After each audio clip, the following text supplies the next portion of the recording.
Assalamualaikum warahmatullahi wabarakatuh. Innal hamdalillah nahmaduhu wa nasta'inuhu wa nastaghfiruh wa nu'minu bihi wa natawakkalu 'alaihi wa na'udzu billahi min shururi anfusina ومن سيئات أعمالنا من يهده الله فلا مضل له ومن يضلله فلا هادي له أشهد أن لا إله إلا الله وحده لا شريك له لا ند له وأشهد أن سيدنا ومولانا محمدا عبده ورسوله لا نبي بعده اللهم صل وسلم على سيدنا محمد وعلى آله وأزواجه وذرياته وصحابه والتابعين والناصرين لدينه بالقول والفعل والتضحية إلى يوم الدين أما بعد وقد قال في كتابه الكريم قل أطيعوا الله والرسول قل إن كنتم تحبون الله فاتبعوني يحببكم الله ويغفر لكم ذنوبكم والله غفور رحيم قل أطيعوا الله والرسول فإن تولوا فإن الله لا يحب الكافرين وقال النبي صلى الله عليه وسلم إن أولى الناس بي يوم القيامة أكثرهم علي صلاة أو كما جاء في الحديث. Hadirin yang kami muliakan, suatu hari yang mulia Nabi besar Muhammad sallallahu alaihi wasallam, beliau dengan Sayyidina Ali berjalan-jalan di pinggiran Mekah. Maka beliau ketemu dengan bukit, melewati gunung, melewati batu-batuan, melewati pepohonan. Tidak ada yang dilewati oleh Nabi dari yang telah disebutkan tadi, kecuali mesti mengatakan kepada Nabi perkataan yang didengar oleh Nabi dan didengar oleh Sayyidina Ali. Mereka mengatakan Assalamu alayka ya Rasulullah. Batu-batu, bukit-bukit, gunung-gunung, pepohonan kenal dengan yang mulia Nabi besar Muhammad sallallahu alaihi wasallam. Mereka memintakan kepada Allah keselamatan untuk yang mulia Nabi besar Muhammad sallallahu alaihi wasallam. Semoga Allah mendatangkan keselamatan kepada engkau, atas engkau wahai Rasul.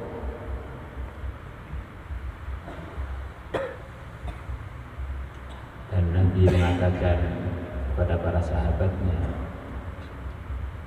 aku masih ingat gunung-gunung, batu-batu yang dulu di Mekah pernah mengatakan salam kepada saya.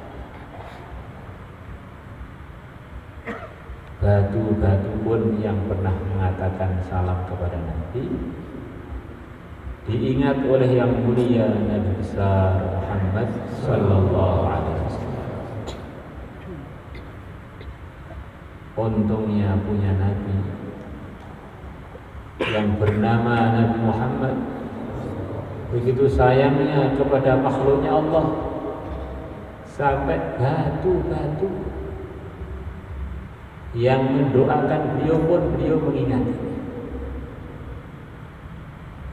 Kalau batu saja beliau ingati, bagaimana umatnya yang membaca sholawat, membaca salam kepada beliau, yang duduk bareng-bareng dalam majelis yang mulia, termasuk majelis ini harapannya. Kemudian dilaporkan kepada beliau itu di masjid di Terangkir sana ada pertemuan untuk meneruskan perjuangan engkau ya Rasulullah sallallahu alaihi wasallam. Semoga pertemuan ini mendatangkan ridhonya Allah dan bergembiranya yang mulia Nabi besar Muhammad sallallahu alaihi wasallam. Tambah orang itu ada hubungan kebaikan dengan nabinya Nabi Muhammad. Tambah lagi banyak baca salawat, tambah lagi menyampaikan agama kepada umat, meneruskan perjuangan beliau, nanti akan tambah banyak laporan kebaikan-kebaikan yang menggembirakan beliau dari umatnya yang meneruskan perjuangan, meneruskan arahan-arahan. Nabi bersabda kurang lebihnya bahwa semua amalan umatku ditampakkan oleh Allah kepada aku. Tu'radu 'alayya a'malu. Amalan-amalan umatku ditampakkan oleh Allah kepada aku.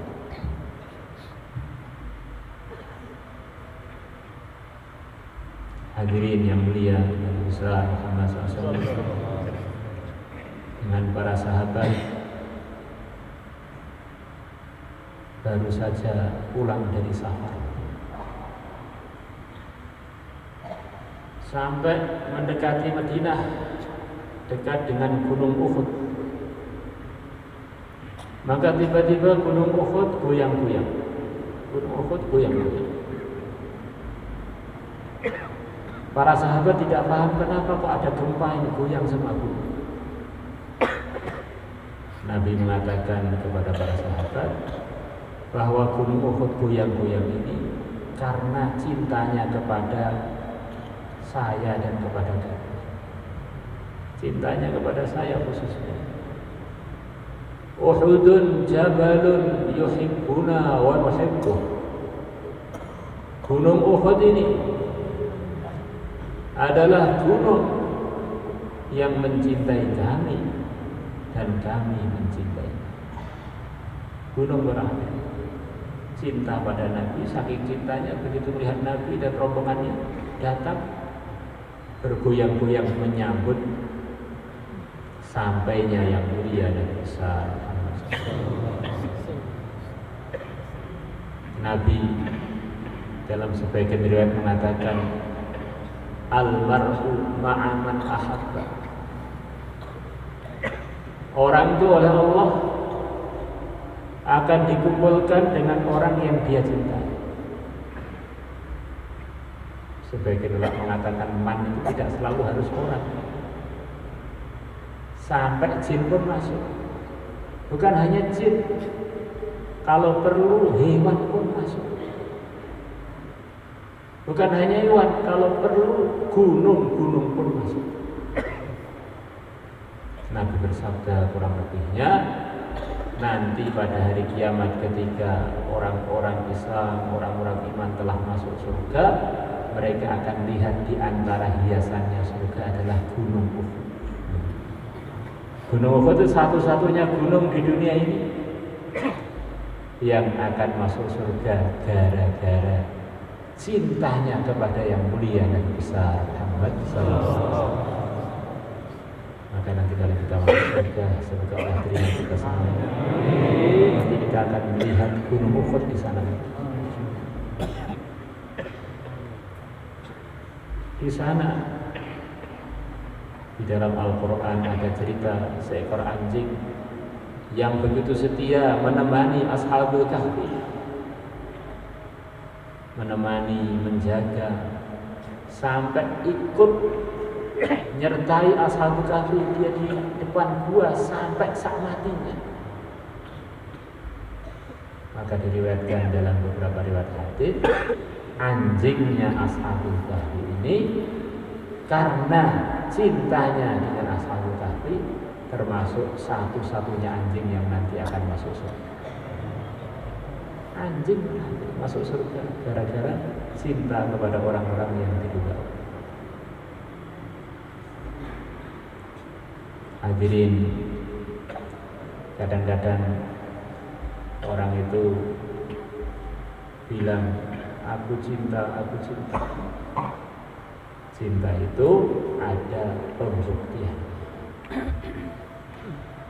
Di dunia ini yang telah terbukti cinta kepada Nabi kita, dengan kecintaan yang mereka siap risiko apapun demi untuk mengikut Nabi, demi untuk menggirakan Nabi, adalah murid-murid Nabi, para sahabat ridwanullah alaihim ajma'in. Ya Rasulullah, kalau engkau perintahkan kami untuk mengarungi lautan, kami siap berangkat. Untuk masuk ke lautan api, kami pun siap. Untuk kami terjun dari atas gunung, kami pun siap. Kami tidak akan bersikap seperti sikapnya Bani Israel, yang mereka membiarkan Nabi Musa dan Nabi Harun untuk pergi berjuang. Beliau berdua saja.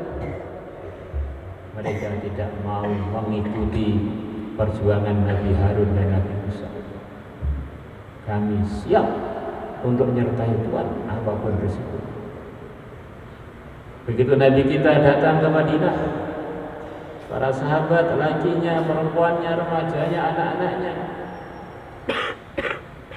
melantunkan pantun-pantun penyambutan, mengungkapkan kegembiraan yang luar biasa dengan kedatangan Nabi. Tala'al badru 'alaina min thaniyatil wada' wajaba syukru 'alaina ma da'a lillahi ta'ala ayyuhal mab'utsu fina. Wahai orang yang Allah telah utus engkau kepada kami, jikta bil amril muta', engkau telah datang kepada kami dengan agama, dengan perintah. Kami siap untuk mentaati semua perintah-perintah Tuhan. Mereka bukan sekedar bergembira dengan kedatangan Nabi, tapi mereka langsung menyatakan, ya Rasulullah, kami siap untuk menggembirakan engkau, mentaati perintah engkau.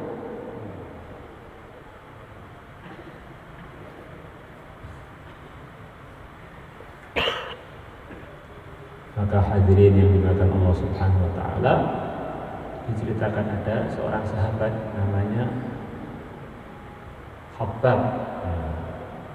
Khubayb ibn Adi. Ketika beliau ditangkap oleh orang-orang Quraisy, sebentar lagi beliau akan dibunuh dengan cara yang begitu kejam. Beliau ditanya oleh orang-orang Quraisy, apakah kamu senang andaikan kamu bebas, kemudian Nabi Muhammad menempati posisi kamu sebagai yang tertangkap? Maka Khubayb bin Adi mengatakan, kamu itu nggak tahu cinta saya kepada Nabi Muhammad gimana, kamu nggak tahu. Kurang lebihnya kalau diungkapkan itu, saya ini rela mati demi biar Nabi Muhammad selamat dari terkena duri.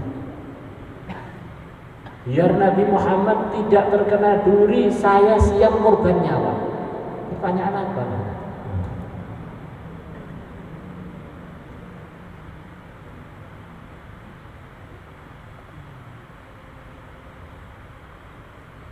Maka beliau pun dibunuh dengan cara yang begitu kejam. Beliau di tengah-tengah disiksa melantunkan pantun yang untuk menasihati umat selepas beliau. Falastu ubali hina uqtalu muslimah. Aku tidak peduli ketika aku dibunuh dalam keadaan Islam. Ala ayyi jambin kana lillahi masra'i. Saya mati dengan cara apapun enggak masalah asalkan saya muslim. Mau dibunuh, mau dicincang, mau digantung, mau dibakar, yang penting muslim. Wa dzaka fi dzatil ilah. Itu semuanya aku kerjakan demi ridhonya Allah. Asalkan saya muslim, apapun kematian saya ridho. Saya tidak peduli. Katanya para ulama, mati itu caranya bagaimanapun tetap ujung-ujungnya mati. Walaupun matinya di kasur, di hotel bintang 9,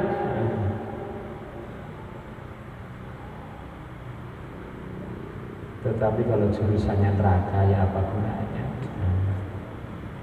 Mati di gubuk Rion,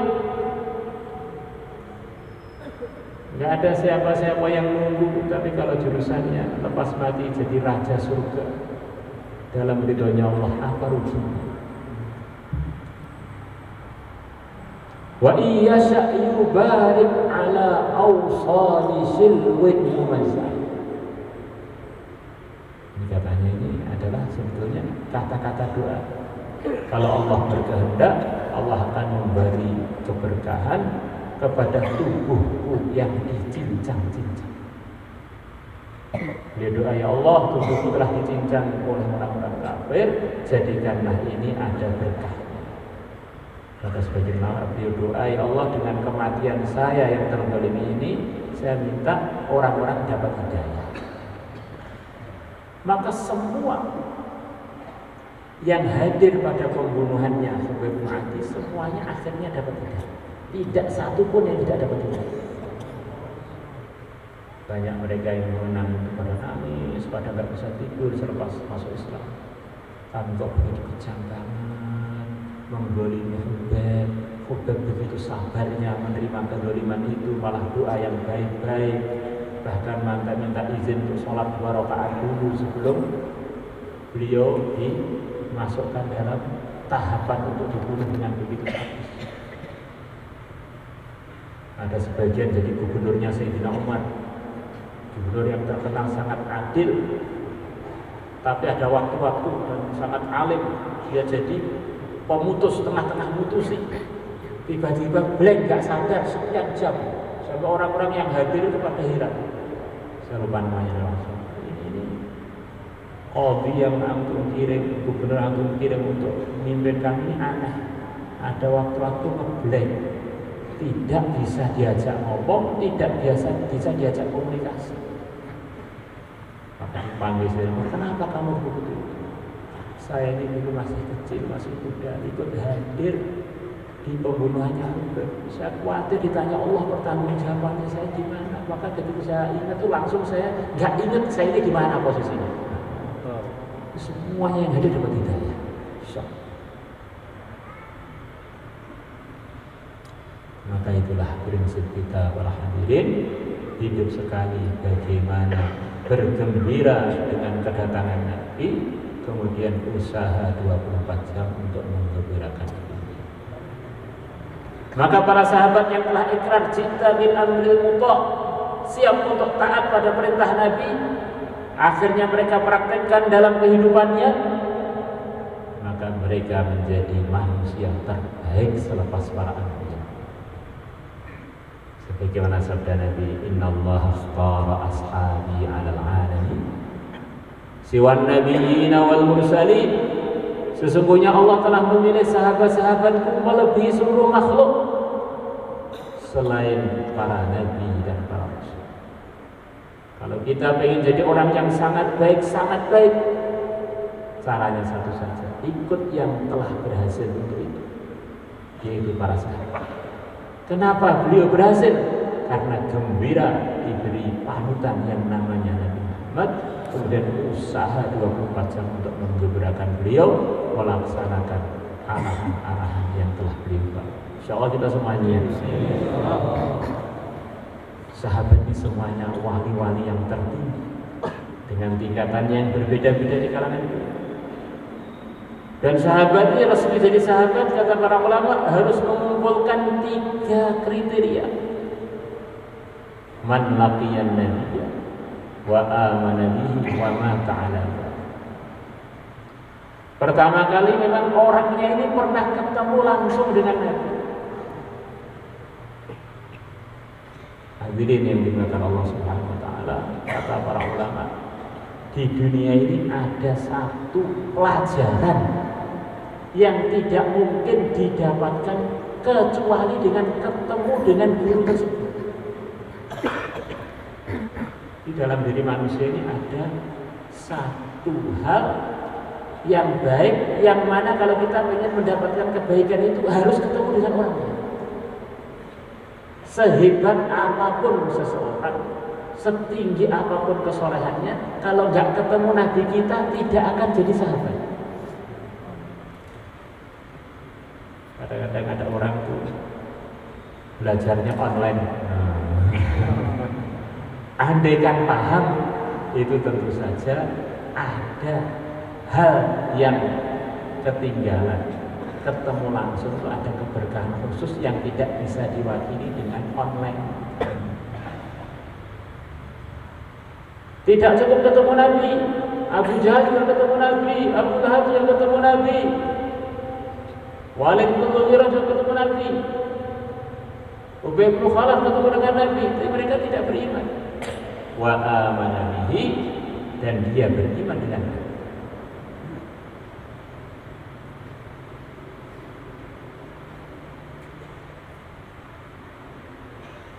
Selepas beriman tidak cukup beriman, wafat dalam keadaan iman.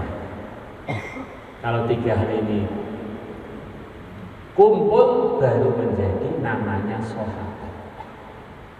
Maka tidak benar secara teori keilmuan ada sahabat murtad, itu tidak benar. Karena kalau murtad itu bukan sahabat. Sahabat harus mengumpulkan 3. Pernah ketemu Nabi, beriman dengan beliau, wafat dalam keadaan iman. Suatu hari yang mulia Nabi besar Muhammad SAW di hadapan beberapa banyak sahabat, beliau mengatakan, saya lihat salah satu yang hadir di majelis ini, saya lihat dia di neraka, badannya gede seperti gunung yang gede, giginya saja sebesar gunung Uhud.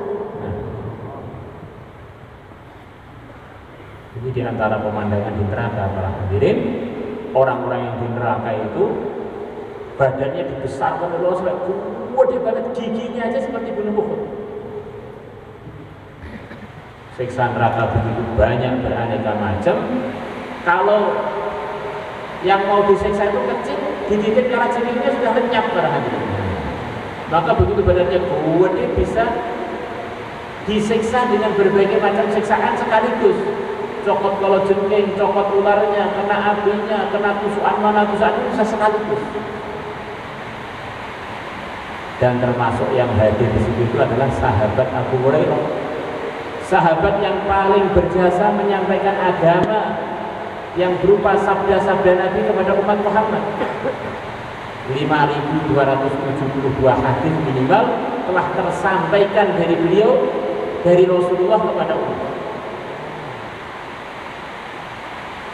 Gak ada sahabat yang lebih banyak meriwayatkan hadis melebihi Abu Hurairah. Maka Abu Hurairah cerita, saya deg-degan. Orang yang hadir itu satu persatu wafat. Tinggal 2 orang yang belum wafat, saya dan teman saya yang bernama Ar-Rajjal.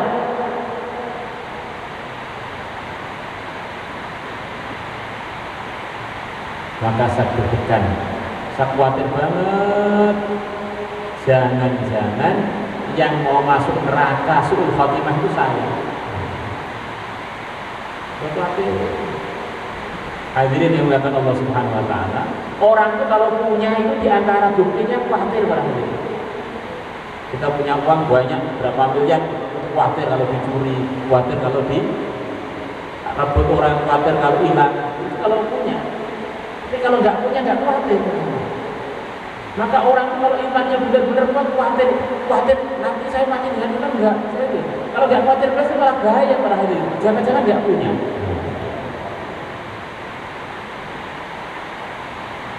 Ada sahabat susah karena di dalam hatinya ada godaan-godaan yang masuk dari setan. Suruh begini, berbuat maksiat begini, suruh menyekutukan Allah, suruh gunjing begini, suruh melanggar agama, suruh begini. Maka godaan-godaan itu dilaporkan kepada yang mulia Nabi besar Muhammad SAW.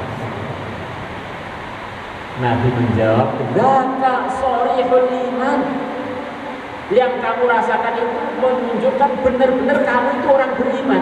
Akhirnya setan ingin goda kamu untuk keluar dari apa yang kamu yakini. Kalau kamu sudah seperti setan nggak akan goda, sudah didukung terus gitu.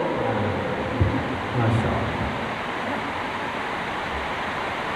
Maka ketika zaman Sayyidina Abu Bakar terjadi sebagian umat Islam yang dulunya ngaku Islam goyang dengan wafatnya Nabi. Bahkan diceritakan sebagian ada yang keluar dari Islam, sebagian dikit. Sebagian terpengaruh dengan Nabi palsu Musailimah al-Kadzdzab, ikut Nabi palsu. Yang selamat waktu itu wanita-wanita sahabiah. Tidak ada satupun cerita ada wanita yang dulu zaman Nabi beriman kemudian murtad. Di antara keistimewaannya wanita dalam sejarah Islam, nggak ada ceritanya wanita yang dulu pernah beriman zaman Nabi kemudian waktu goncang lepas wafatnya Nabi yang murtad. Wanita ini ada keistimewaan yang laki-laki pun nggak punya kadang-kadang. Kalau laki-laki semuanya punya, nanti bukan wanita. Bahkan para ulama mengatakan, kita dengar hadis sahih, hadis hasan, hadis dhaif. Semua hadis dhaif itu rawinya nggak ada wanitanya. Katanya. Rawi yang dhaif itu mesti laki-laki. Yang wanita itu nggak ada, rawi dhaif itu nggak ada katanya.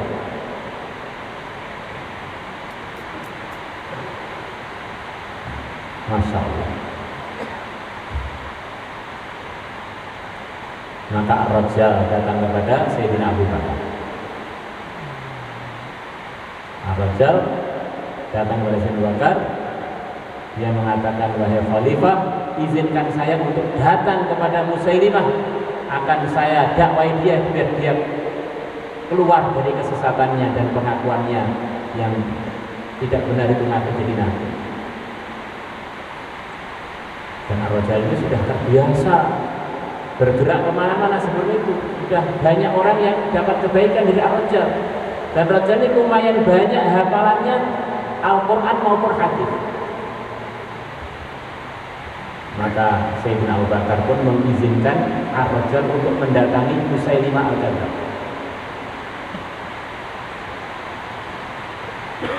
Musailimah al-Kadzdzab ini orangnya bukan orang biasa. Musailimah ini orangnya benar-benar orang yang sangat kuat mentalnya.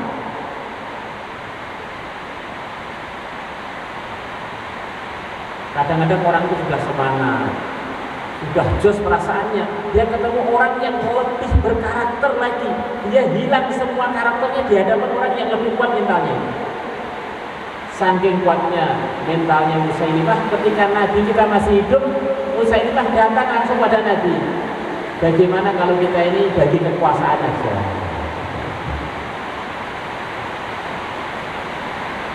Ngajak Nabi untuk pembagian wilayah.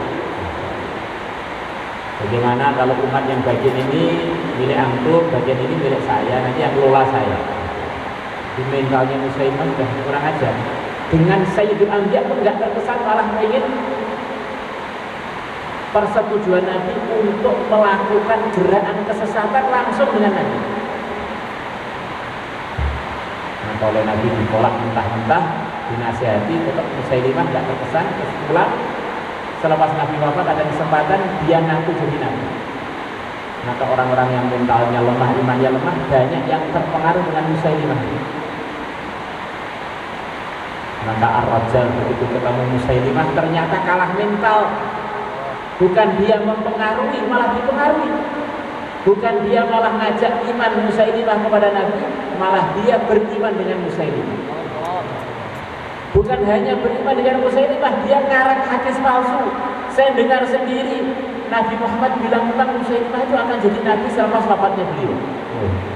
Masa akhirnya Ar-Rajjal mati dalam keadaan tidak beriman. Itu bukan sahabat, nggak lulus dari sahabat.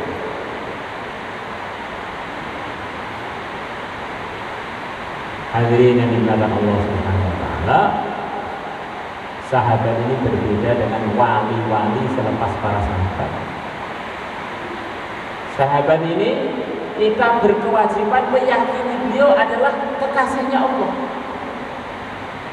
Sebagaimana Allah telah berfirman dalam firman-Nya, Nabi telah bersabda dalam sabdanya sekian banyak bahwa Allah telah ridho kepada mereka. Sayyidul Anbiya Nabi Muhammad telah ridho kepada mereka. Kalau orang-orang selepas para sahabat itu kita arahnya itu berbaik sangka. Kalau sahabat tidak, kita wajib berkeyakinan. Kalau selepas para sahabatnya orang sholatnya istiqomah, dakwahnya istiqomah, wiridnya masya Allah nggak pernah putus, korban terus. Kalau orang seperti begini bukan wali, yang wali siapa lagi? Jadi kalau sahabat memang ini wali, bukan siapa lagi, memang ini wali.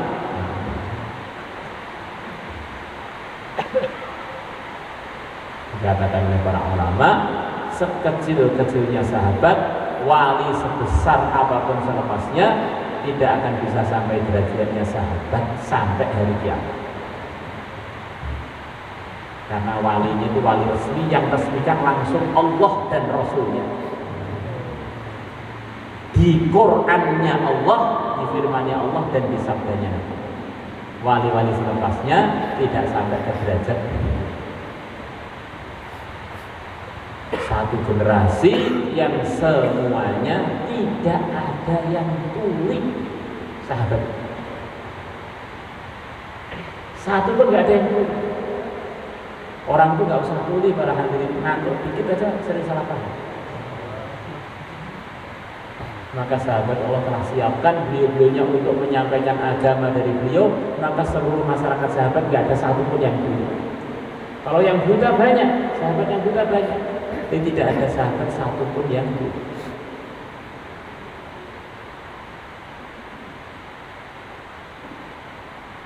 Hadirin yang kami muliakan, maka bergembira dengan Nabi, usaha membanggakan Nabi.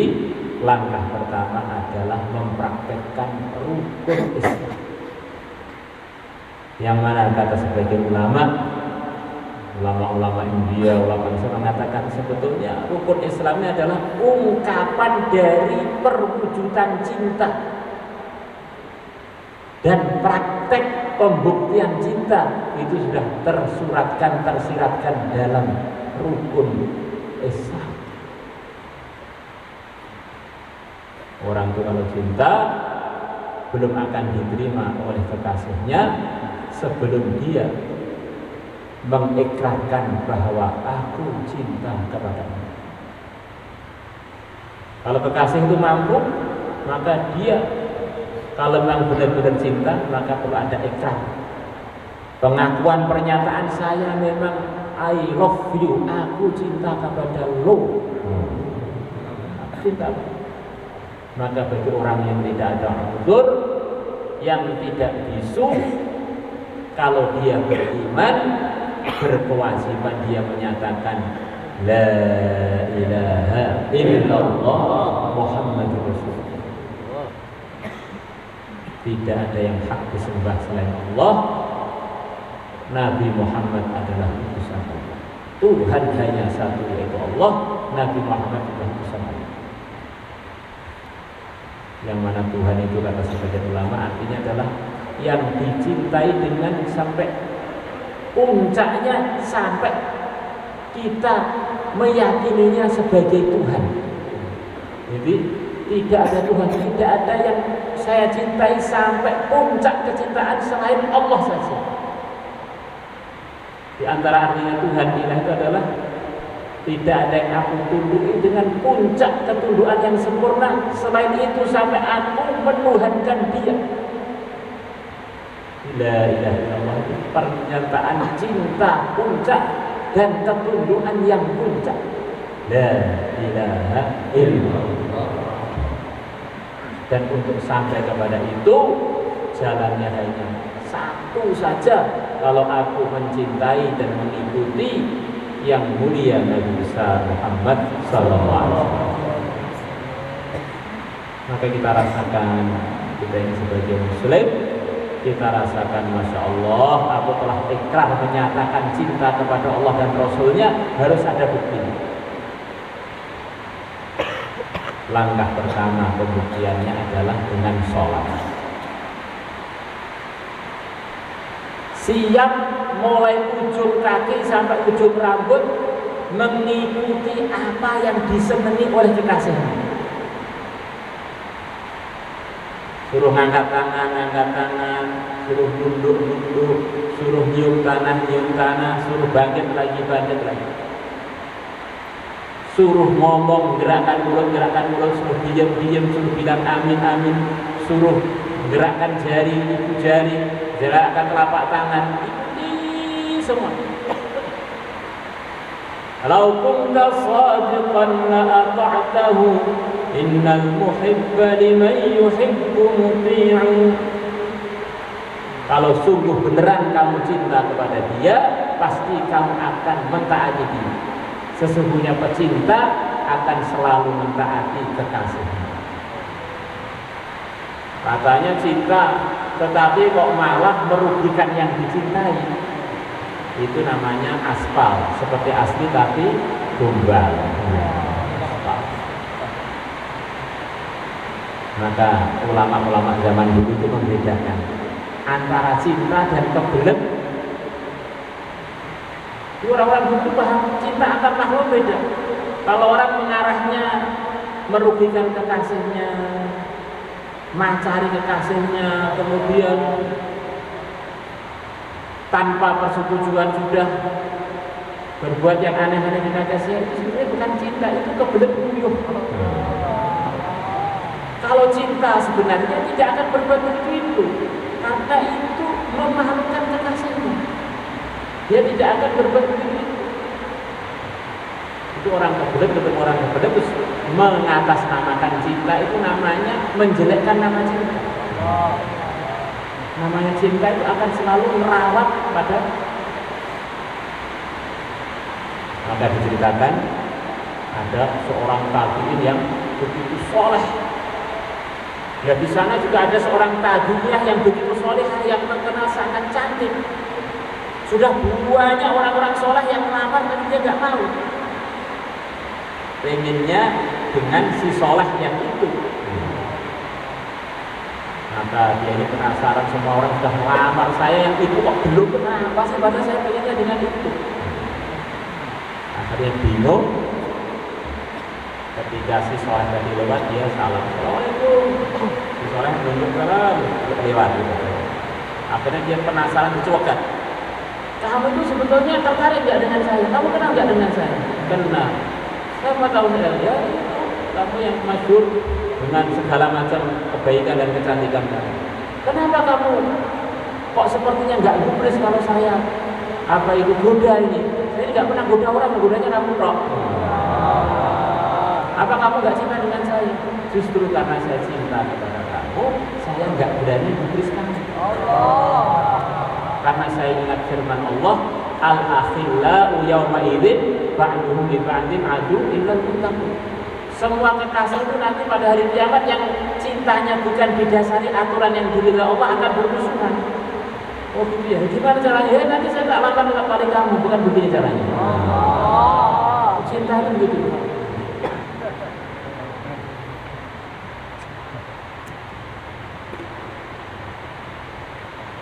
Maka suatu hari Faiz ditanya, Faiz, dunia dengan segala isinya, dengan Laila kamu pilih mana? Ini nggak boleh dikumpulkan dua-duanya. Maka Faiz bilang kepada yang tanya, kamu tuh ngomong apa?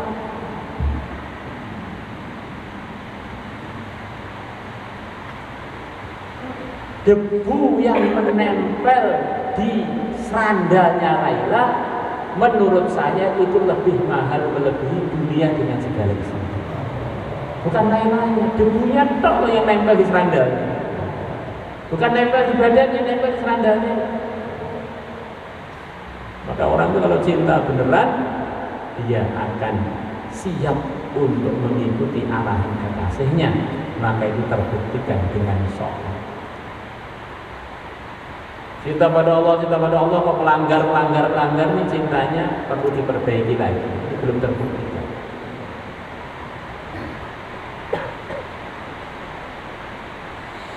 Selepas sholat, zakat. Mulai zaman Nabi Adam para hadirin sampai sekarang ini, cinta itu punya keajaiban. Orang yang paling pelit menjadi paling dermawan demi kekasihnya. Orang yang nggak punya omongan, gara-gara dia cinta kepada seseorang, dia jadi omong terus.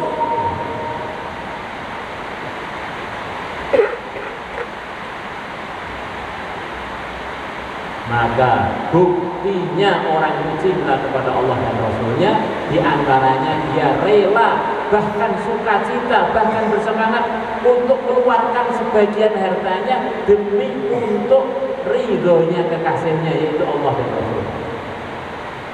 Ada suami bilang pada istrinya, saya ini cinta banget pada kamu, tapi yang bagian nafkahi kamu aja ya. Itu namanya bukan cinta. Mengorbankan istri di atas namakan cinta.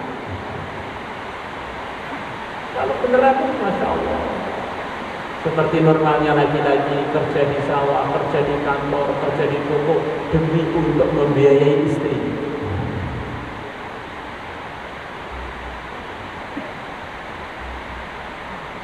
Maka zakat fitrah atau zakat mal, zakat perdagangan, ini sebetulnya pembuktian seberapa bukti kita katanya cinta pada Allah dan Rasulnya itu seberapa.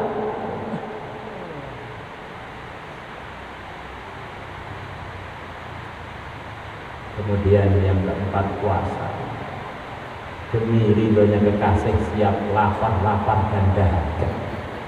Siap lapar dan dahaga, asalkan Allah ridho. Saya siap lapar, saya siap haus. Kemudian yang terakhir, namanya pecinta itu mesti akan pengen ziarah ke rumah kekasih, ke Mekah untuk ibadah haji dan ibadah umrah. Ini urutannya dengan iman yang benar, yang mana iman itu ikrar cinta kepada Allah dan Rasul. Maka bagi orang yang ada kemampuan tidak mundur, kita ini berkewajiban berniat untuk melaksanakan ibadah haji dan umroh sebagai bukti iman kita, bukti Islam kita ini memang mau kita praktekkan dalam kehidupan kita. Soal kita semuanya niat saya. Pengen saya ziarah ke tempat mertua, pengen saya ziarah ke tempat istri, pengen saya ziarah ke tempat keluarganya istri. Itu sudah fitrahnya orang yang cinta, dia akan pengen ziarah ke tempat kekasih.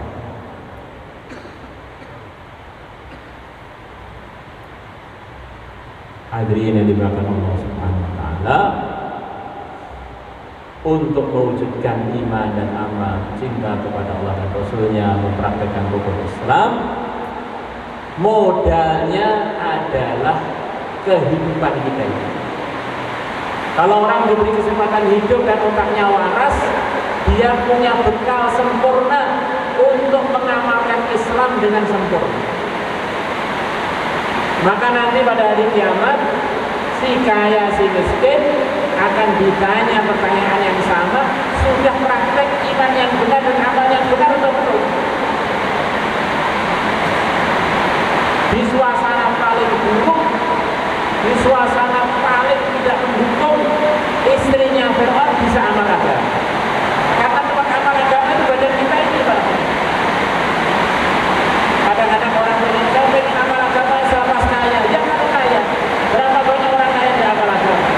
Nanti selepas saya jadi penguasa, berapa banyak orang yang jadi penguasa ternyata belum amal agama. Tempatnya amal agama adalah di tubuh kita. Jadi rakyat juga bisa, jadi raja juga bisa, jadi orang yang terhormat bisa, jadi orang yang terpenjara pun bisa.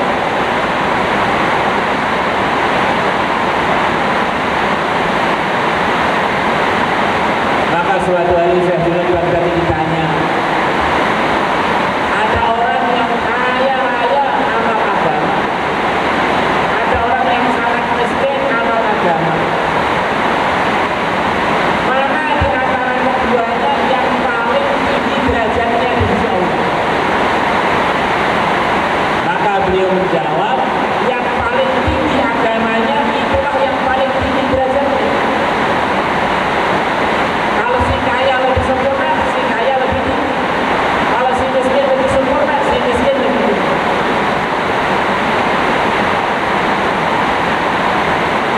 Maka untuk itu semua kita perlu meluangkan diri kita ini untuk mempraktekkan agama lebih serius lagi, meniru para sahabat, meniru sifat-sifatnya para sahabat dengan meluangkan waktu untuk keluar 1 tahun. Siapa yang siap keluar 1 tahun jalan, Masya Allah. Silakan Masya Allah. Silakan hadir niat 1 tahun, silakan berdiri, silakan berdiri yang niat 1 tahun. Masalah bantuan sampaikan, silakan hujan, berkah insyaallah. Silakan niat, silakan berdiri dan silakan ke sebelah timur. Silakan keluar 1 tahun, silakan mungkin 1 bulan lagi, 3 bulan lagi, silakan sekarang niat dulu, nanti berangkat lagi insyaallah. Silakan berdiri, silakan berdiri, silakan. Itu yang 1 tahun ada di markas, silakan ada tampak kembali. Yang 1 tahun ada markas, silakan berdiri, silakan berdiri, dan sekarang daftarkan di sebelah timur, silakan. Masyaallah, silakan, silakan. Masyaallah, silakan. 1 tahun, 1 tahun. 1 tahun sedang bergerak juga silakan. Kalau ada yang di markas silakan di belakang, Masya Allah.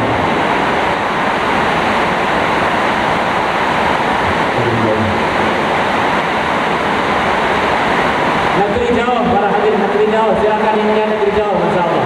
Masya Allah, silakan Pak Fakir, Masya Allah. Berikan jalan, Pak Fakir, Masya Allah, silakan. Masya Allah, silakan. Silakan negeri jauh, Masya Allah. Langsung ke pasir di sebelah timur. Daftarkan ke pasir di sebelah timur, Masya Allah. Silakan berdirinya, Masya Allah. Pilihan mudah-mudahan dimudahkan untuk semua urusan, Masya Allah. Silakan, silakan. 1 tahun, 1 tahun. Masya Allah. Baru saja kita berangkatkan dengan ke Madinah, ke Thailand.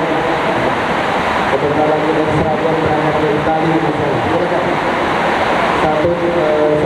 Lebih jauh, silakan. Lebih jauh. Silakan berdiri dan catatkan nama di tasnya di sebelah timur. Silakan.